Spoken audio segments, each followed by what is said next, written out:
now I will show you how to memory card setup. This Camcorder automatic 32 GB built-in memory, but you can add extra memory card 128 GB.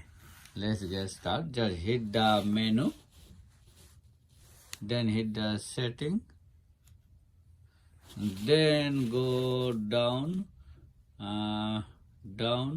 Use the record memory for video. Okay, just memory card I will set up. Just record memory for built-in. Now record on a memory card.